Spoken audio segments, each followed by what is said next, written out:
Hello, this is Mel Thompson, and this is a podcast in a series of podcasts about political risk. Today we'll be talking about Sri Lanka and resentment that has caused civil unrest. Hundreds of Sri Lankans clashed with police at the opening of the port of Hambantota. Why did this happen?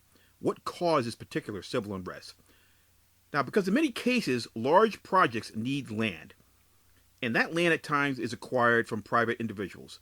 In this case, the people who the land was supposed to be acquired from did not want to give it up. A political risk analysis of the people and their concerns in the location of any major project is essential.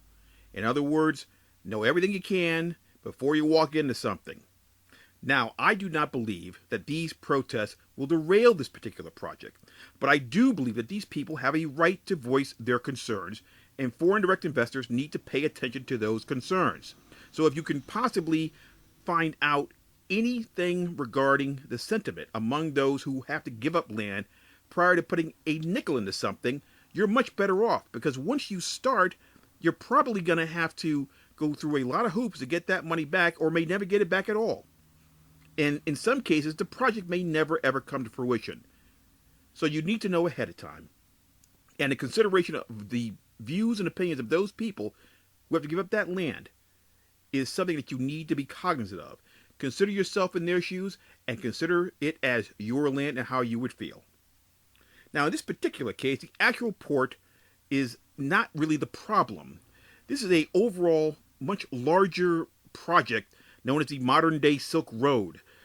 It's an industrial zone that China plans to develop, and that is where the protests really have been focused on, the land for the industrial zone. But the industrial zone and the port can't work one without the other. If you're looking at a modern-day Silk Road, you need the port and you need the industrial zone. And one is no good without the other, and therefore, because there's a problem with one, there's a problem with both. Now, my point is that different types of foreign direct investment are at times tied to the totality of a multifaceted project.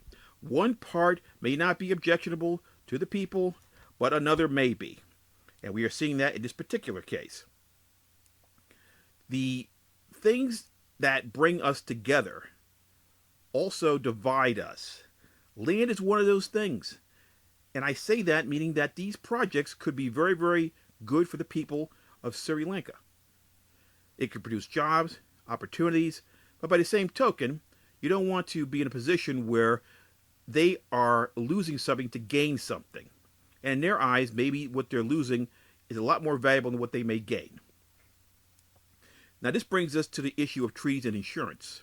Foreign direct investment in nations that have a bilateral investment treaty, also known as a BIT, with the U.S., clearly have a lower level of political risk. If you add insurance into that mix, you have a much lower level still. In the case of Sri Lanka, there is a BIT with the U.S., and therefore a limited incidence of civil unrest should not prevent a serious look at foreign direct investment in the Hambantota project. Once again, I include the land and the port as a contiguous foreign direct investment target and feel that they should not be separated. Now, of course, different foreign direct investment for different parts and areas, but the long-term foreign direct investment goal should be tied to the success of this project as it is in total. This has been Mel Thompson.